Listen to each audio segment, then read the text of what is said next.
సౌకర్యం కూడా కలదు. చక్కటి విందు మీ కొరకు నేను ఏర్పాటు చేసుకున్నాను. మీరు అందరూ రావాల్సిందిగా కోరుచున్నాను. ఓకే, అందరినీ ప్రేమతో యూత్ తరఫున అందరికీ కూడా ఆహ్వానిస్తున్నాను. ఈ సమయంలో మరి వాక్యానికి సమయం ఇవ్వబడి ఉన్నది. మరి నా తోటి ఉన్నటువంటి సహోదరులు జె సునీల్ గారు మీరు యూత్ లీడర్ అయినా ఆయన వాక్యానికి సమయం ఇస్తున్నాము. వాక్యం చెప్పాల్సిందిగా కోరుచున్నాము.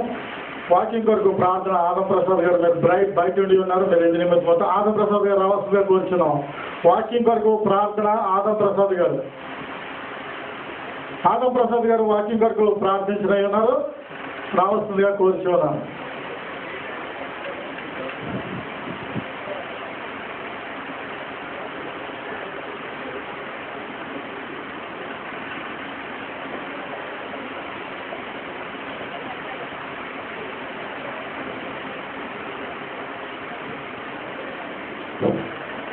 కూర్చున్నట్టు ప్రార్థించుకుందాం.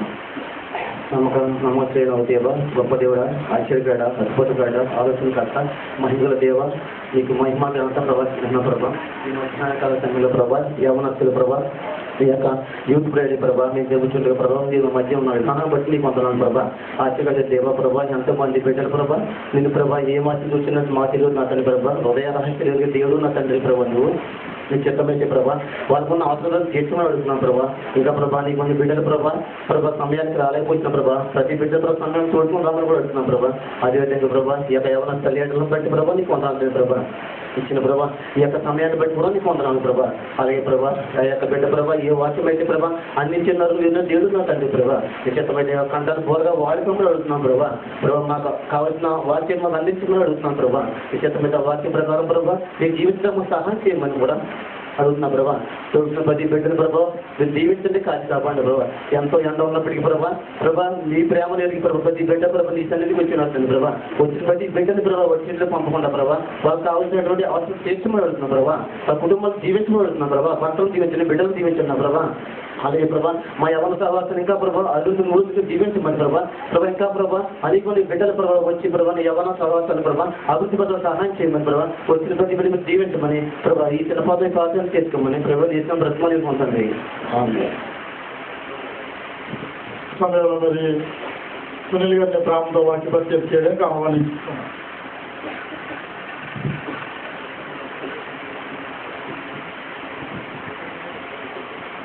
హల్లెలూయా, హల్లెలూయా. దేవుని పరిశుద్ధం స్తోత్రం కలుగును గాక. మరి దేవాది దేవుడు ఇది విధంగా నిలబెట్టిన దేవాది దేవునికి ఘనత మహిమ ప్రభావం చెల్లించుకుంటున్నాను.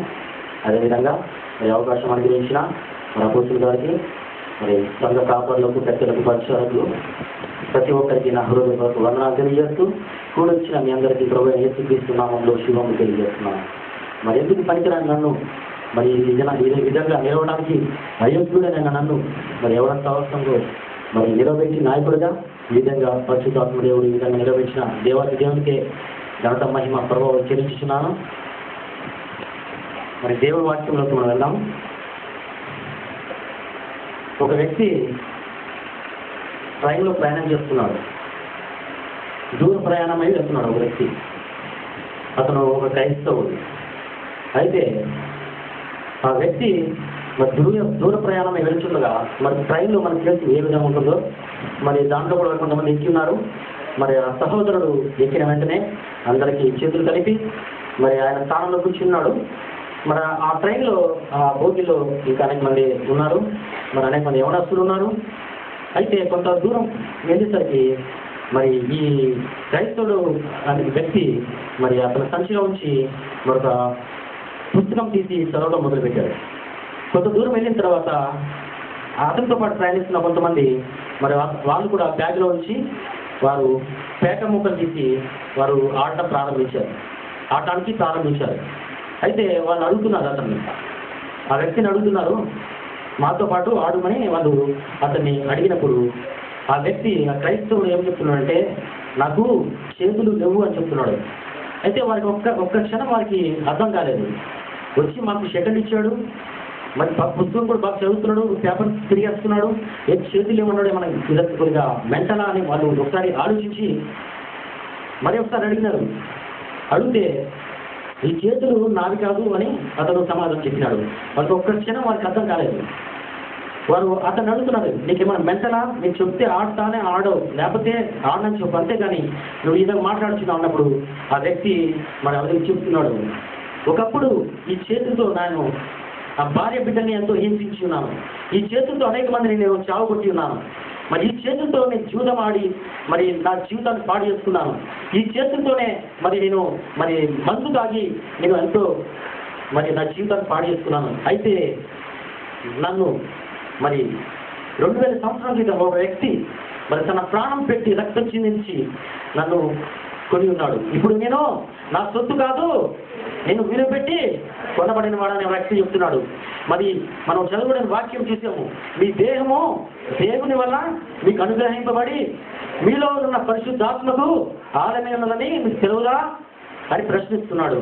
మీరు మీ సొత్తు కాదు, విలువ పెట్టి కొనబడిన వారని దేవవాక్యం తెలుస్తున్నది. అయితే మనం ఇక్కడ కూర్చున్న వారము మరి మనము విలువ పెట్టి కొనబడిన వారమని మనం గ్రహిస్తున్నామా? ఈ దేహము మరి పరిశుద్ధాత్మకు ఆలయమై ఉన్నదని మనం గ్రహిస్తున్నామా? మరి ఈ సొత్తుని మరి దేవుని సొత్తుగా ఆడినట్లయితే మరి మన ఈ సొత్తుని మనము ప్రతిదినం ఏం చేస్తున్నాం? ఈ 2 గంటల సేపు మందిరంలో కూర్చుని మరి బయటికి వెళ్ళిన ప్రతి మరి మిగతా రోజులో ఈ సొత్తుని ఏం చేస్తున్నాము? ఈ సొత్తు మరి పరిశుద్ధ దేవుని ఆలయంకు, ఈ ఆలయము దేవుని పరిశుద్ధాత్మకు ఆలయమే ఉన్నదా? మరి ఒకసారి మనం గ్రహించాలి. మరి ఈ సొత్తును మనం ఏం చేస్తున్నాం? మరి దేవుని తప్పు చేసుకున్నామా? మనం ఇక్కడ కూర్చున్న వారు రక్షింపబడుతున్నాం అనుకున్నామా? నేను యేసుక్రీస్తు ప్రభువు అని ఒప్పుకున్నాను, నా పాపినని నేను నమ్మి ఉన్నాను, ఆయన నా కొరకు ప్రాణం పెట్టి ఉన్నాడు అని మనం నమ్మి బాప్తిసం పొందుకుని అదే రక్షణని మనము ఆలోచిస్తున్నామా? యేసుక్రీస్తు ప్రభువు అని నోటితో ఒప్పుకున్నవారు రక్షింపబడుతున్న వాక్యం తెలుస్తుంది.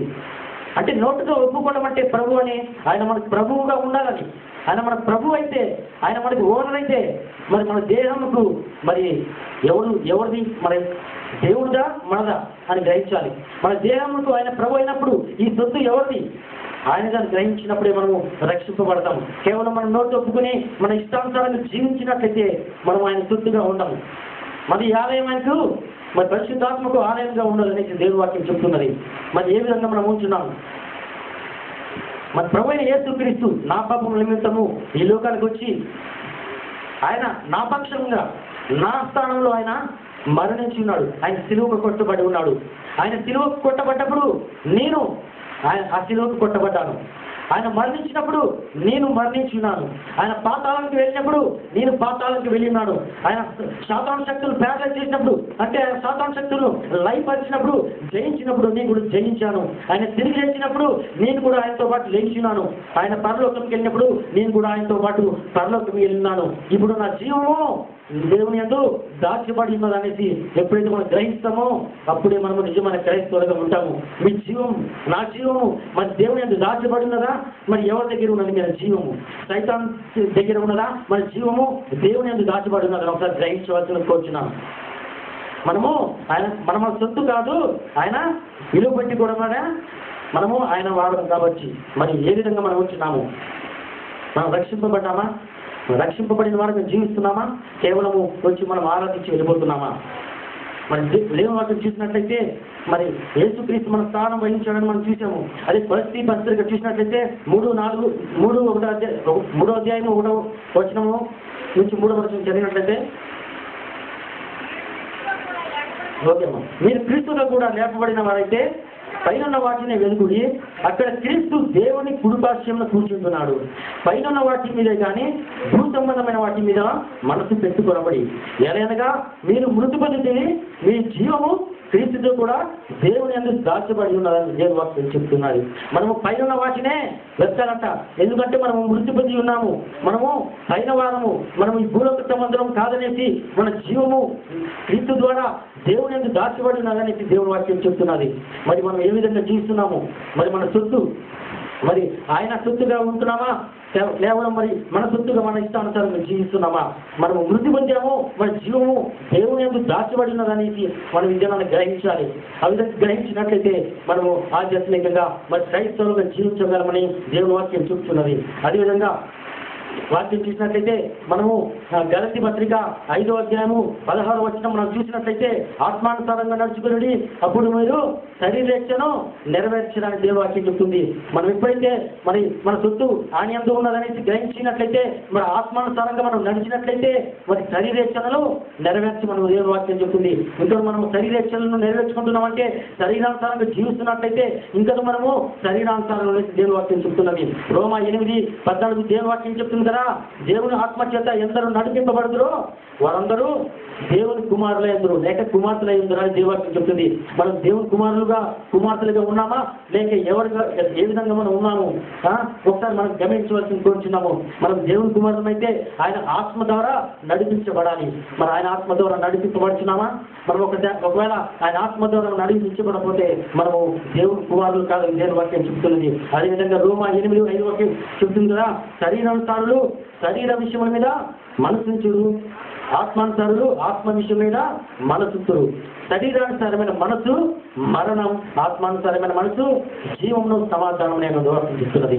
మనము శరీరానుసారంగా జీవిస్తున్నామా ఆత్మానుసారంగా జీవిస్తున్నామా?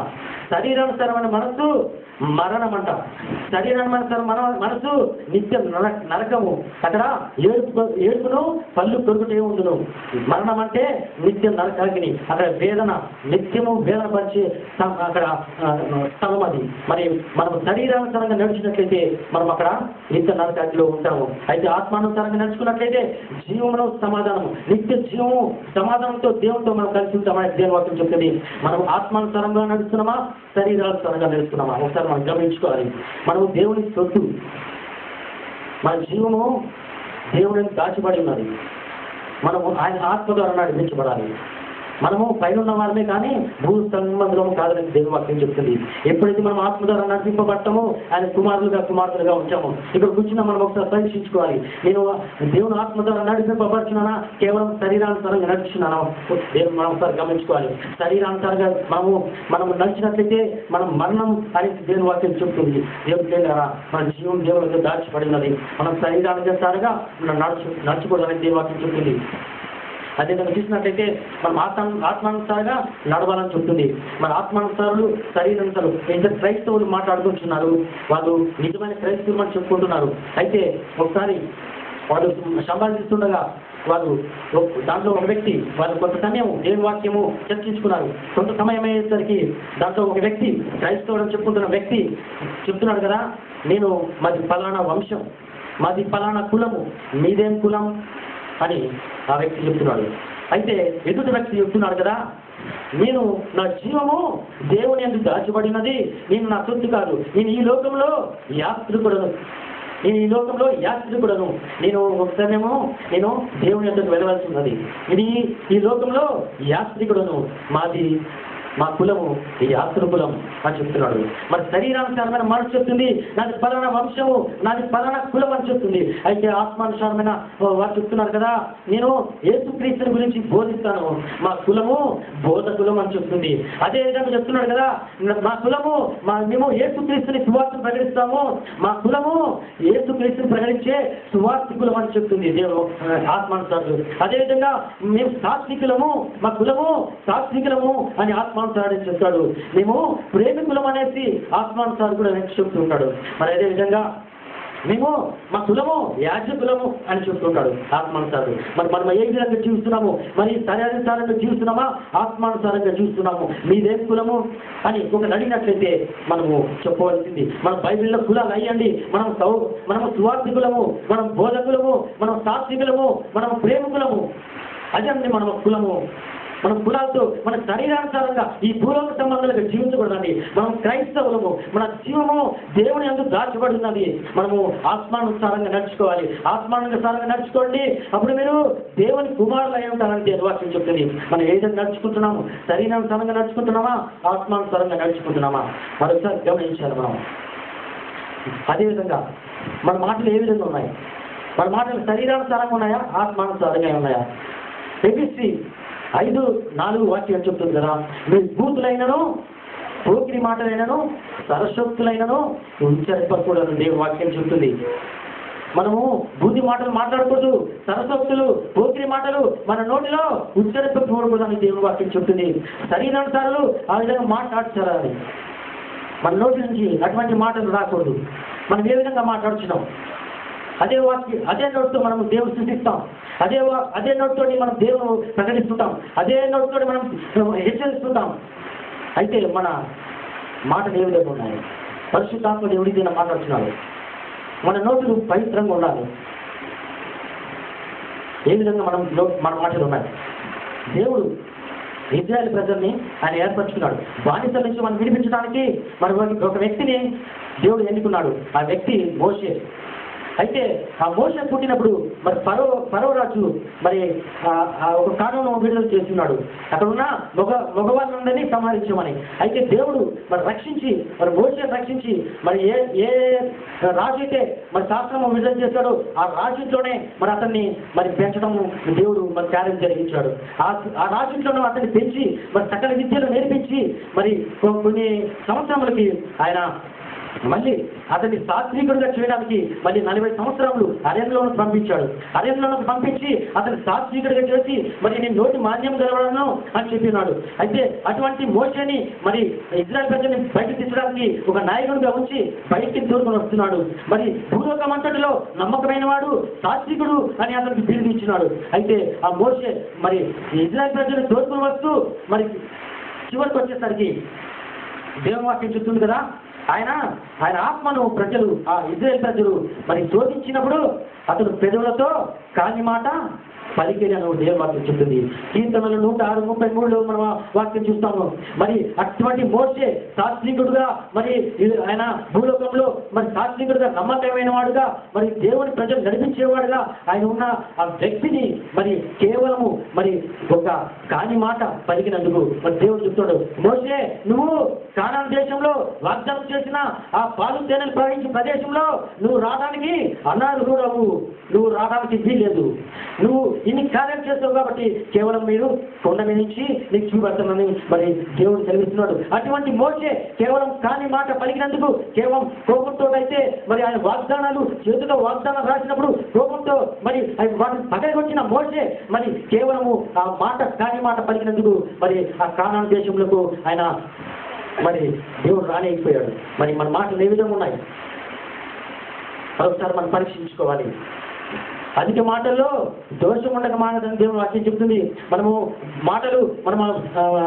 అధికంగా మాట్లాడుతున్నామేమో, అయితే అధిక మాటల్లో దోషం ఉండక మానదనేసి దేవుని వాక్యం చెప్తుంది. నేను భలే మాట్లాడుతున్నాను, మరి నా మాటల ద్వారా నేను అనేక మందిని మెప్పిస్తున్నాను, నీ మాటల ద్వారా నేను అనేకమైన పదవులు అనేకమైన రాజ్యాలు కడుతున్నాను నేను అని మనం చెప్పుకున్నట్లయితే, మనం అనేకమైన డబ్బు మాటలు చెప్పుకున్నట్లయితే మన మాటల్లో దోషం ఉంటుందని దేవుని వాక్యం చెప్తున్నది. మన మాటలు ఏ విధంగా ఉన్నాయి? మన మాటలు పొదువుగా ఉండాలనేసి దేవుని వాక్యం చెప్తుంది. మరి మన మాటలు ఎందుకు పొదువుగా ఉండాలి? మరి ఎందుకు మనము అధికంగా మాట్లాడకూడదు? మరి పొదువుగా ఉండాలి వాక్యం చెప్తుంది. మనం అధికంగా మాట్లాడితే మరి దోషాలు ఉంటాయనేసి మరి పొదువుగా ఎందుకు మాట్లాడాలని చెప్తే మరి దేవుని వాక్యం చెప్తుంది. మరి మన మాటల ద్వారానే మనం నీతిమంతులుగా తీర్చబడతామని దేవుని వాక్యం చెప్తుంది. మన మాటలే మనం నీతిమంతులుగా చేస్తాయి. ఏంటి నీతిమంతులుగా చేసేది? మరి ఎందుకు పొదువుగా మాట్లాడినట్లయితే మన మాటలు నీతిమంతులుగా చేస్తాయంటే మన మాటలు మనం మాట్లాడుకునే మాటలు పొదువుగా ఉండి దేవుని మాటలు మనలో ఎక్కువ ఉన్నట్లయితే ఆ మాటల ద్వారా మనం నీతిమంతులుగా తీర్చబడతామని దేవుని వాక్యం చెప్తుంది. మరి ఎందుకు నీతిమంతులుగా? అసలు నీతిమంతులు అంటే ఏంటి? మరి దేవుని వాక్యం చెప్తుంది, నీతిమంతులు రైట్నెస్ అంటారు. అంటే రైట్నెస్ అంటే మన నీతి చూసినట్లయితే, మన రైట్నెస్ చూసినట్లయితే, అదేవిధంగా దేవుని రైట్నెస్ అంటే దేవుని నీతి మనం చూసినట్లయితే, మన నీతిని చూసినట్లయితే మనం ఇప్పుడు ఇక్కడ కూర్చున్నప్పుడు ఈ మన ఆవరణలో మరి వెలుగున్నదా చీకటి ఉన్నదా చెప్పండి ఒకసారి. వెలుగు ఉన్నది. మరి ఇక్కడ ఎవరు చెప్పినా వెలుగుందని చెప్తారు. అది మనం చీకటి ఉందంటే మనము అసత్యం పలికినట్లు, అది అంటే మన నీతి. అంటే ఇక్కడ ఉన్నది మనము చెప్తాము అంటే వెలుగుందని మనం చెప్తాము అంటే అది మన నీతి అనమాట. అయితే దేవుని నీతి ఏ విధంగా ఉంటుంది తెలుసా? మరి అదే దేవుడు మరి ఈ ఆవరణ చూసి ఇది చీకటి ఏం చెప్పాడంటే ఇది చీకటి అయిపోతుంది. ఆయన ఒకవేళ అబద్ధం ఆడితే అది నిజమైపోతుంది. అది దేవుని నీతి. మరి దేవుని నీతి మన నీతి అన్నమాట. మనం ఏదో ఏదో వాక్యం చెప్పి నేను ఇక్కడ నిలబడి నేను వాక్యం బోధించినంత మాత్రాన నిన్ను నీతిమంతుడు కాదు. కానీ మరి మనం వాక్యం బోధించినంత మాత్రాన నీతిమంతులం కాదు, బైబిల్ కాలంలో చేరినంత మాత్రాన మనం నీతిమంతులం కాదు. కానీ మనం అనేక మంది హెచ్చరించ మాత్రాన మనం నీతిమంతులం కాదు. కానీ అన్ని జనులు కూడా వారు నీతిమంతులు ఉంటారు, క్రైస్తవులు కూడా నీతిమంతులు ఉంటారు. మరి ఇజ్రాయెల్ దేశంలో కూడా ఇజ్రాయెల్ కూడా నీతిమంతులుగా ధర్మశాస్త్రం ప్రకారం వారు నీతిమంతులుగా ఉంటారు. అయితే ఆ నీతి అది దేవుని రాజ్యం నెరవేర్చాలని దేవుని వాక్యం చెప్తుంది. అయితే దేవుని రాజ్యం నెరవేర్చాలంటే మనం మన నీతి సరిపోదు, మన నీతి మురికి గుడ్డ వంటిది అంటండి. అయితే మన మాటలు మన నీతి మురికి గుడ్డ వంటిది. అయితే దేవుని నీతి మనకి మరి నిత్యమైన జీవనం అనుగ్రహిస్తుంది. మన దేవుని నీతిని కలిగి ఉన్నామా, మరి మన నీతిని మన స్వనీతిని చేసుకుని మరి మనమే గమములు చెప్పుకుంటూ నేను భక్తిపరులను, నేను దేవుని కుమారుని మనం ఇంకా చెప్పుకుంటున్నామా? అట్లయితే మనం మోసం చేసుకున్నట్లయితే మన నీతి మురికి గుడ్డ వంటిదని దేవుని వాక్యం చెప్తుంది. దేవుని పిల్లల మన మాటలు మరి దేవునికి అనుకూలంగా నీతికరంగా ఉండాలి. ఎందుకంటే దేవుడు మనం నీతిపరులుగా ఎందుకు ఆయన మాటల ద్వారా తెలుస్తామంటే మరి దేవుని వాక్యం చెప్తుంది మరి నీతిమంతుడును ఒక్కడును లేదని దేవుని వాక్యం చెప్తుంది. అదే దేవుని వాక్యం చెప్తుంది మరి నీతిమంతులు మరి అబ్రహాం నీతిమంతుడు, నోవా నీతిమంతుడు అనేక మందిని ఇది విధంగా దేవుని వాక్యం చెప్తుంది. మరి చూసినట్లయితే అదే వాక్యం చెప్తుంది కదా నీతిమంతుడు ఒక్కడు లేదని చెప్తుంది. అదే వాక్యం చెప్తుంది కదా అబ్రహాం నీతిమంతుడు, నోవాహు నీతిమంతుడు, మరి లోతు నీతిమంతుడు, ఈ విధంగా అనేక మంది నీతిమంతులు చెప్తుంది. ఏంటి వాక్యం అని చూసినట్లయితే మరి మరి ఈ నీతిమంతులు అంటే లేరు అంటే మన స్వనీతిని అర్థం చేసుకున్న మన నీతిమంతులుగా అనుకుంటాం. వారి అది వాళ్ళు నీతిమంతులు కాదు, కేవలము దేవుని వాక్యం విని ఆ విధంగా నడుచుకుంటూ మరి అంటే మనము పైన ప్రకారము అంటే ప్రభు యేసుక్రీస్తు ఈ లోకంలో ఉన్నప్పుడు నేను ఈ లోకం వాడిని కాదు, నేను పై నుండి వచ్చిన వాడును అనేసి ఏ విధంగా పైలోకంలో ఉన్న వ్యక్తిగా దేవుడిగా యాక్ట్ చేస్తున్నాడు ఆ విధంగా మనం కూడా మరి మన మాటల ప్రకారంగా కూడా దేవుడి ప్రకారం అబ్రహాం ఏ విధంగా నువ్వు ఆయన ధనవంతుడు ఉన్నప్పుడు నువ్వు ఈ విడిచిపెట్టి మీ బంధువులు విడిచిపెట్టి మరి వెళ్ళిపోయి ఆశీర్వదిస్తున్నప్పుడు ఏ విధంగా ఆయన విశ్వాసంతో మరి ఆత్మ కళతో ఆయన చూసి మరి బయటికి వచ్చి ఉన్నాడు. ఆ విధంగా మనము ఆయన నమ్మి ఆయన విశ్వసించి మరి మనము భౌతికంగా ఈ లోకంలో మనము దృశ్యమైన వాటిని కాకుండా అదృశ్యమైన వాటిని మనము ఎప్పుడైతే చూసి మనం ముందుకు సాగుతామో అప్పుడు మనము ఆయన వాక్యం మరి విశ్వసించి ఆ విధంగా నడిచిన వారం కాబట్టి అప్పుడు మనం నీతిమంతులుగా ఉంటాము. దేవుని పిల్లలారా మన దేవుని వాక్యం ప్రకారం మన నీతిమంతులు ఉన్నామా, స్వనీతిని ఆధారం చేస్తున్నామా? మరి అప్పుడు ఆదాము అదేవిధంగా హవ్వ వారు స్వనీతిని ఆధారం చేసుకుని వారు అంజూర బాకులు వర్షించుకున్నారు. వారు అంజూరముల ఆకులు వారు స్వనీతిగా ఆధారం చేస్తున్నారు. అయితే దేవుడు ఏం చేశారంటే మరి చర్మము వస్త్రంలో వారు వెలిపజేసి వారు చూసినాడు. అదేవిధంగా యేసు ప్రభు మరి ఈ లోకంలో ఉన్నప్పుడు అంజూరం చెట్టు అది స్వనీతిని ఆధారం చేసుకున్నారండి. అది చక్కైన ఆకులతోటి పండ్లు ఉన్నట్టుగా అది స్వనీతిని చూపించి ఉన్నది. అయితే ప్రభు యేసుక్రీస్తు ఏం చెప్పినాడంటే నువ్వు మోసం చేస్తున్నావు, స్వనీతిని ఆధారం చేసుకున్నావు కాబట్టి నువ్వు శపించబడుతున్నావని మరి ఆ చెట్టును శపించినాడు. ఎందుకు శపించినాడంటే అది స్వనీతిని ఆధారం చేసుకున్నది. అది పండ్లు కాలం కాదు, అయితే అది పండ్లు ఉన్నట్టుగా అది స్వనీతిని ఆధారం చేసుకున్నది. ఈ దినాల్లో మనం ఏ విధంగా మనం నడుచుకుంటున్నాము, మనం దేవుని వాక్యము ఆది కారణం నుంచి ప్రకటన వరకు మన మైండ్ లో ఉంది. నేను దేవుని వాక్యం తెలుసు అని మనం స్వనీతిని ఆధారం చేసుకుని మనం చదువుతున్నామా? అయితే దేవుని వాక్యంలో మనము ఆధారం చేసుకుని మనము నీతిమంతులుగా జీవించాలని వాక్యం చెప్తుంది. మనము మనోనేత్రములతో మన ఆత్మనేత్రములతో దృశ్యమైన వాటి కాకుండా అదృశ్యమైన వాటిని చూసి మనము ముందుకు సాగాలని దేవుని వాక్యం చెప్తుంది. మన వద్దకు వచ్చినప్పుడు అనేక మంది రోగులు వస్తుంటారు, అనేక మంది బలహీనతలు వస్తుంటారు. వాళ్ళంటే మనం వాక్యం ద్వారా వాక్యం ఏం చెప్తుందో మనము వాళ్ళని బలపరచాలి, వాళ్ళని ఆ స్థితి నుంచి మరి ఆత్మస్థితిలోకి వాళ్ళు నడిపించాలి. వాళ్ళ దృశ్యమైన ఆ స్థితి నుంచి మరి మనం పొందబోయే ఆశీర్వాదాలు వారికి చెప్పినట్లయితే మనం నీతిమంతులుగా తీర్చబడతామని దేవుని వాక్యం చెప్తుంది. మనం ఏ విధంగా ఇతరులతో చెప్తున్నాము, ఇతరులకు మనం ఆదరిస్తున్నాము, ఏ విధంగా మనం ప్రార్థన చేస్తున్నాము, మరి ఆ విధంగా మనము నీతిమంతులుగా ఉండాలని దేవుని వాక్యం చెప్తుంది. మరి మన స్వనీతి దేవుని రాజ్యమును మరి నెరవేర్చుదని దేవుని వాక్యం చెప్తుంది. ప్రియులారా మరి మనం ఏ విధంగా ఉన్నాము మనం ఒకసారి గమనించుకోవాలి. మనం ఒకసారి గమనించుకుందాం. శరీరానుసారులు శరీర విషయం మీద మనసుతులు, ఆత్మానుసారులు ఆత్మ విషయం మీద మనసుతులు అంటే వాక్యం చెప్తుంది. శరీరానుసారమైన మనసు మరణం, అటువంటి మరణమైన పరిస్థితిలో మనం ఉన్నామేమో. మనం ఆత్మానుసారంగా దేవుని కుమారులుగా జీవించాలని దేవుని వాక్యం చెప్తుంది. ప్రియులారా మరి అటువంటిగా మరి అదేవిధంగా అపోస్తులు మరి ఆ విధంగా ఎప్పుడైతే ఆయన ఆత్మ పొందుకుని వారు ఆత్మస్థితిలో పైనున్న విధంగా ప్రభు యేసుక్రీస్తు ఏ విధంగా చెప్తున్నాడో పైనున్న వాటిని వెలుగుడి అని ఏ విధంగా చెప్తున్నారో వారు ఆ విధంగా నడుచుకుని మరి అనేక మందిని మరి అదృష్టమైన ఆసక్తి నుంచి ముందు నడిపించారు. మనం అనేకమైన ఇప్పుడు మన స్థితిని చూసి ఆర్థిక సమస్యలు, అనారోగ్యాలు, ఇప్పుడు భౌతికమైన సంగతులు మనం చూసి ఎంతో నిరాశ చెందుతున్నామేమో, ఎంతో మనము కష్టాల్లో కూలిపోతున్నామేమో. అయితే ఇప్పుడు ఉన్న భౌతిక మనం విషయాలు మనం చూసి మనము నిరుత్సాహపడనక్కలేదు. ఎందుకంటే ఈ భౌతికమైన ఈ అన్ని భూలోకం ఎంత మరి కేవలము పదార్థంతో నిరూపించబడినది కాదని దేవుని వాక్యం చెప్తుంది. అది కేవలము దేవుని మాట ద్వారా సృష్టింపబడినది. అంటే ఈ లోకంలో ఉన్న మన భౌతికంగా చూస్తున్నవన్నిటికీ మరి దేవుని వాక్యం ద్వారా సృష్టింపబడినామని దేవుని వాక్యం చెప్తుంది. అయితే మనము ఈ భౌతికమైన ఈ విషయాలను మనము చూసి మనము నిరుత్సాహపడుతున్నామేమో. అయితే మనము ఆశీర్వదింపబడాలంటే, మనం అనేకమైన జీవనం పొందుకోవాలంటే, మన ఆర్థిక సమస్యలు జయించాలంటే మనం దేవుని వాక్యం మనం పట్టుకున్నట్లయితే మరి ఆయన వాక్యం ద్వారా మన జీవితాలు కట్టుకోగలుగుతాం. మన జీవితాన్ని మనం ఆశీర్వాదకరంగా చేసుకోగలుగుతాం. కాబట్టి మరి ఆ విధంగా మనం ఆత్మానుసారంగా జీవితామండి. మనం ఒకసారి అందరం తలలు వంచి మరి దేవుని మనం అడుగుదాం. ఒక్క నిమిషం అందరూ ప్రియులారా, మనం ఆత్మానుసారంగా జీవించాలనేది మరి ఇంకా మనం శరీరానుసారంగా జీవిస్తున్నామేమో, మన సొత్తును మరి శరీరానుసారంగా మరి ఎవరికో అప్పచెప్పుచున్నామేమో. అది దేవుని సొత్తు.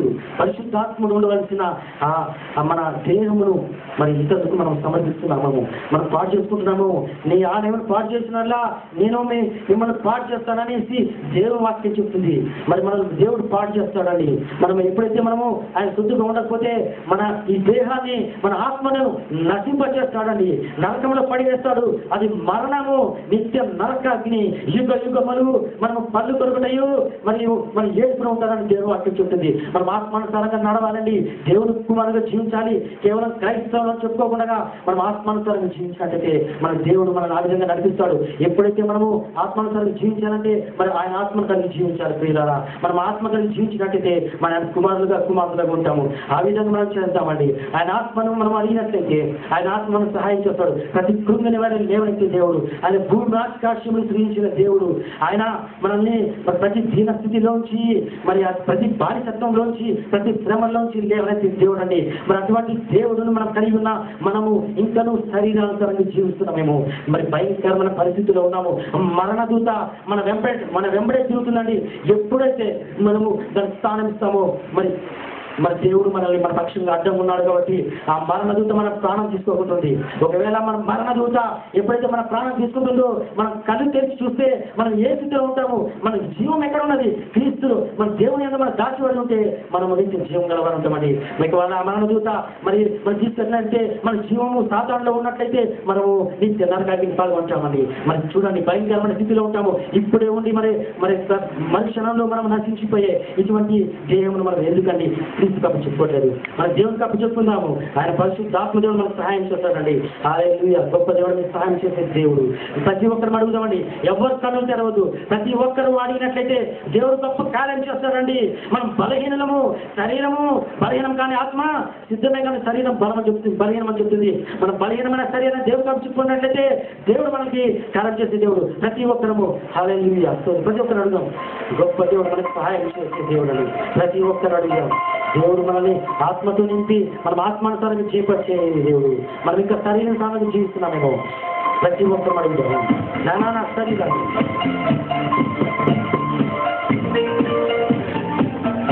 ప్రతి ఒక్కరు కలిగి దేవుని వైపు చూడండి. ఎవరు మనుషుల వైపు చూడద్దు.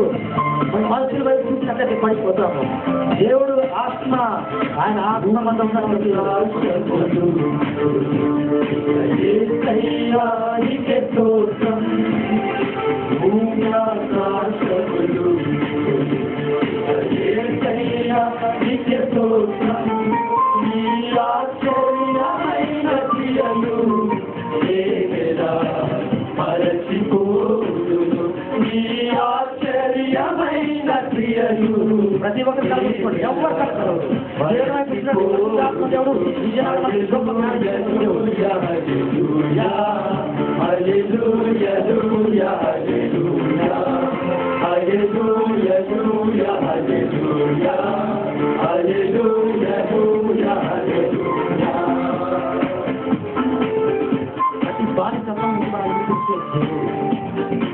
చేస్తున్నాం మనం ఆయన మనం లేవనెత్తే దేవుడు కనుక మనం ఆయన ఆలోచిస్తున్నట్టు పరిశుద్ధాత్మ దేవుడు ప్రతి బలహీనత నుంచి ప్రతి ధీరస్థితి నుంచి ప్రతి ఆర్థిక సమస్య నుంచి ప్రతి రోగం నుంచి ప్రతి విధమైన కల్మోషం నుంచి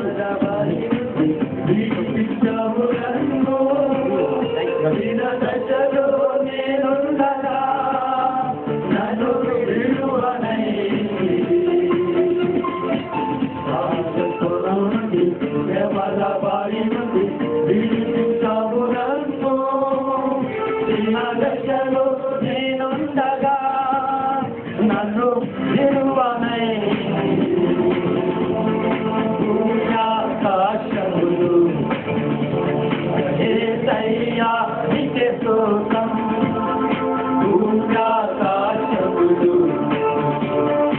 ఏసయ్యా నీకే స్తోత్రం నీ ఆశ్చర్యమైన క్రియలు మరచిపోదు నీ ఆశ్చర్యమైన క్రియలు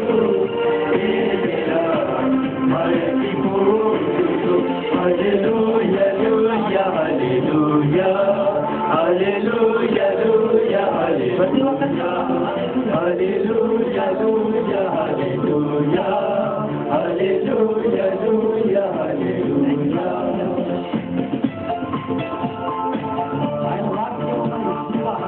ఆయన వాక్యం మనలో ఉన్నారు మనం నీతి మంత్రులు ఎత్తి వచ్చారంటే ఆయన వాక్యం పనిలో ఉన్నారు ఆయన వాక్యం మనం ప్రకటించాలి మనం మౌనంలో ఆయన వాక్యం పండించాలి ఆ తర్వాత వల్ల ఆయన మనం తృప్తిపరిచేసి ఆయన వాక్యం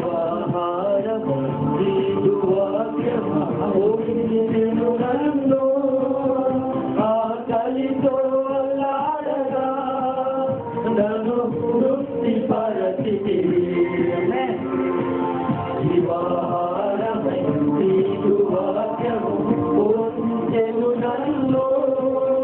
ఆకలితో లాడగా నన్ను తృప్తిపరచితివి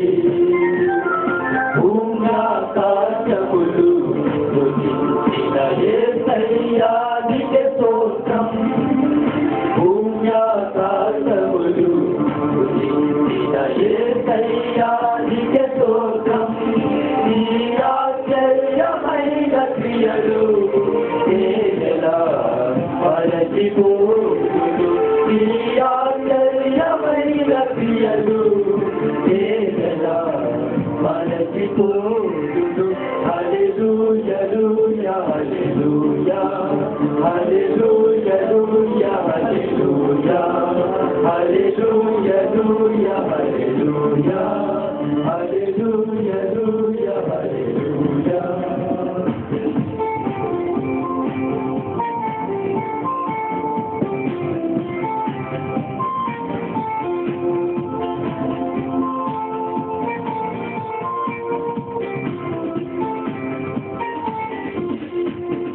భుజంగములను అరచివేసి కాచినవులను ఆ పదలో తీసుకొనగా నన్ను లేవనెత్తితివి భుజంగములను అరచివేసి కాచినవులను ఆ పదలో తీసుకొనగా నన్ను లేవనెత్తితివి భూమ్యాకాశములు సృజించిన యేసయ్యా నీకే స్తోత్రం భూమ్యాకాశములు సృజించిన యేసయ్యా నీకే స్తోత్రం నీ ఆశ్చర్యమైన క్రియలు నేనెలా మరచిపోదును నీ ఆశ్చర్యమైన క్రియలు నేనెలా మరచిపోదు హల్లెలూయా హల్లెలూయా హల్లెలూయా హల్లెలూయా హల్లెలూయా హల్లెలూయా హల్లెలూయా హల్లెలూయా నిజంగా దేవుడు ఆ పదలో స్థితికుంటైనా మన దేవుడు మన మన లోకం నీలోక కాదు మనకు నూతన ఏషలేము ప్రతి ఒక్కరు నూతన యెరూషలేం నిత్య నివాసమని తెలియజేసితివి. నీ తూర్పులలో ఉండగా నన్ను ఉజ్జీవపరచితివి. నూతన యెరూషలేం నిత్య నివాసమని తెలియజేసితివి. నీ తూర్పులలో ఉండగా నన్ను ఉజ్జీవపరచితివి. భూమ్యాకాశములు సృజించిన యేసయ్యా నీకే స్తోత్రం. భూమ్యాకాశములు సృజించిన యేసయ్యా నీకే స్తోత్రం. నీ ఆశ్చర్యమైన క్రియలు నేనెలా మరచిపోదును. నీ ఆశ్చర్యమైన క్రియలు నేనెలా మరచిపోదును. హల్లెలూయా హల్లెలూయా హల్లెలూయా హల్లెలూయా హల్లెలూయా హల్లెలూయా హల్లెలూయా హల్లెలూయా హల్లెలూయా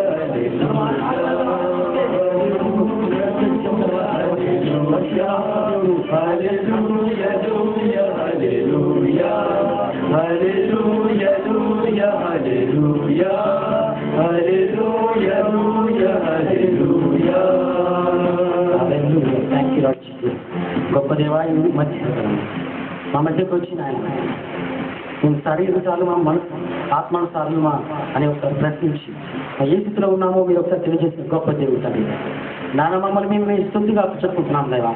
మా దేహాన్ని పరిశుద్ధాత్మకు ఆలయంగా మీరు నివసింపమని చేసుకోమని వేడుకొచ్చు. మమ్మల్ని నేను పరిశుద్ధాత్మగా చెప్పుకోవచ్చు. నచ్చగానే యేసుక్రీస్తు నామములో నిక్కి మేమితో వేడుకు సాధిస్తున్నాం తండ్రి.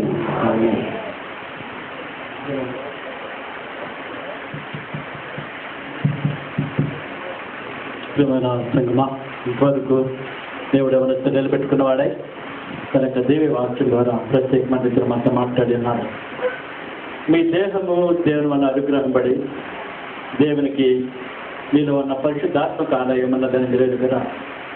మీరు బీచొత్తు కాదు, పిలిపెట్టి కొడబడవారు కనుక మీ దేహములతో దేవుని మహింపరచడానికి ప్రత్యేకమైన రీతిలో పరిశుద్ధాత్మ దేవుడు శరీరానుసారులు ఆత్మానుసారులు ఏ విధంగా శరీరానుసారులు ఉంటారు, ఆత్మానుసారులు ఏ విధంగా ఉంటారు.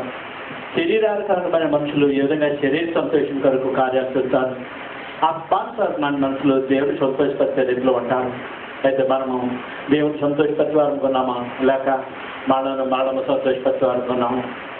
మనం దేవుడు సంతోషపరచాలనుకున్నాం అయితే దేవుడు మనకు ఆనందించిన వాడే మనకు నిత్యరాజ్యం ప్రసాదిస్తాడు. మనం ఆయనతో పాటు నిత్యం ఆనందించాలనుకుంటాం. అయితే శరీరానుసారంగా మనం జీవించినట్లయితే మనకు కొంచెం ఘోరమైన ఉగ్రత, భయంకరమైన ఉగ్రతకి మనకు కనబడగలం. అయితే ప్రభు మనం ప్రేమించాలి, మనల్ని ఆత్మానుసారంగా జీవించి ఆయనకి ఇష్టమైన బిడ్డగా జీవిస్తూ ఆయన మన కొరకు సిద్ధపరిచిన రాజ్యాన్ని మనం స్వతంత్రించుకోవాలని కోరుతున్నాడు. కనుక శరీరానుసారమైన మనసు దేవునికి విరోధము, ఆత్మానుసారమైన మనసు దేవుని ఆనందపరిచేదిగా ఉంటుంది. కనుక శరీరానుసారమైన మనసుకి మనం సత్యం చెప్పిన వాళ్ళు దేవుని వాక్యానికి లోబడి ఆ ప్రకారంగా మన జీవితాలు సరిచేస్తుంది. ఆయనకి ఇష్టమైన బిడ్డగా జీవిస్తూ ఆయన నామాన్ని మహింపరచడానికి దేవుడు గొప్ప దాచ్యాన్ని కాక ఈ సమయంలో పరిశుద్ధ బలం మన మధ్య ఉంచబడింది. 2000 సంవత్సరాల క్రితం ప్రభు నిన్ను నన్ను కూడా ఆత్మానుసారంగా జీవించడానికి, ఆయనకి ఇష్టమైన బిడ్డగా జీవించడానికి, మనకి జీవితాలను మార్చుకోవడానికి ఆయన నీ కోసం నా కోసం బలిగాను అర్పణగాను కావలసిపడి ఉన్నాడు. ఆయన రక్తం ద్వారా ఆయన శరీరం ద్వారా మనలను ఒక నూతనమైన వ్యక్తులుగా మార్చాలని. ఎవడైనా నువ్వు క్రీస్తునందునేడరా వాడు నూతన సృష్టి. నూతన సృష్టి కేవలము మనము ప్రభువైన యేసుక్రీస్తు రక్తం ద్వారా అనగా మన దోషములు మన పాపస్థితి ఆయన పాత్రలు ఒప్పుకోవడం ద్వారా ఆయన రక్తం చేత కడుక్కోవడం ద్వారా నీకు నాకు కూడా నూతన స్థితి అనగా ఆత్మానుసారమైన స్థితి ప్రభు మనం ప్రసాదించేవాడు. మనలో ఆత్మానుసారమైన స్థితి గలవారమే మనము ఈ బలలో పాలు పొందాలని కోరుతున్నాం. పదే పదే యొక్క వాక్యం ద్వారా మనం హెచ్చరింపడుతున్నాం. ఇది ప్రభు శరీరము, ప్రభు రక్తం. కనుక ఎవరైతే ఆత్మానుసారులు ఉన్నారో, ఎవరైతే తమ పాపములు క్షమించబడినవని నిశ్చయత కలిగిన వారు ఉన్నారో వారు మాత్రము దీనిలో పాలు పొందాలని నేను వాక్యం ద్వారా పదే పదే హెచ్చరింపడుతున్నాం. ఎవరు కూడా వివేచన చేయకుండా దీనిలో పాల్పొందకూడదు. వివేచన చేసుకోకుండా పాల్పొందినట్లయితే అది శిక్షా విధికే కారణమవుతుంది. కనుక ఈ సమయంలో మా కొరకే నలుగొట్టబడిన క్రీస్తు శరీరమని, మా కొరకే చెందించబడిన క్రీస్తు రక్తమని దయచేసి వివేచించి దీనిలో పాలు పొందాలని ప్రభు కోరుతున్నాం. కనుక ఈ పరిస్థితి మనలో పాలు పొందినప్పుడు మనం పరీక్ష చేసుకున్న వారమే దేనికి విరోధమైన ప్రతి పరిస్థితి కూడా ప్రభుత్వాన్ని ఒప్పుకొని ఆ లక్ష్యంతో కడుక్కున్న వారమే ఈ బలలో పాలు పొందడానికి మనం సిద్ధపరుచుకుందాం.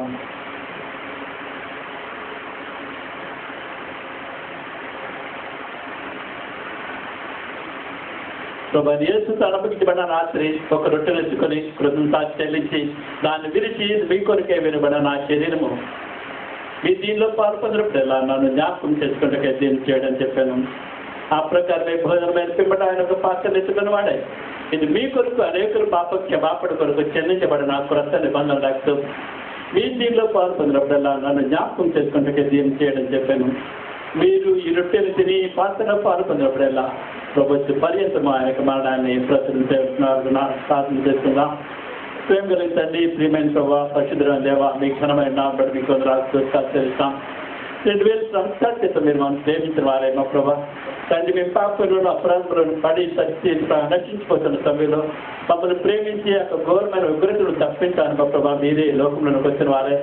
మా పాపం విషయమే మేము పదవి శిక్ష అవచ్చు కూడా మీరు భరించిన వారే. తండ్రి, మాకు ఇచ్చిన స్వతంత్రత బట్టి మీకు వందనాలు. అయితే మీరు తెలిసిన పడోకు నుండి మీకు వచ్చిన జీవాహారం ఇదే తెలుస్తున్నారు తండ్రి. దాని జీవాహారంలో మేము పాల్పొందుమా తండ్రి. మీరు అక్కడ పర్యంతం మా ఆత్మీయ జీవితాలు యోగ్య పండితులు సిద్ధపరచుకుంటూ కృప చూపించండి. ప్రతి బిడ్డ కూడా మా ప్రభావ త్వరలో చేయవేసే ముందు తాము యోగ్యంగా సిద్ధపరచుకున్న వారే యోగ్యమైన హృదయాలతో పనుల పాలు పొందిన తమ జీవితాలకి ఆశీర్వాదంగా చేసుకుంటూ కృప చూపించమని యేసయ్య పరిశుద్ధమైన నామములో ప్రార్థిస్తాం తండ్రి. ఆమేన్.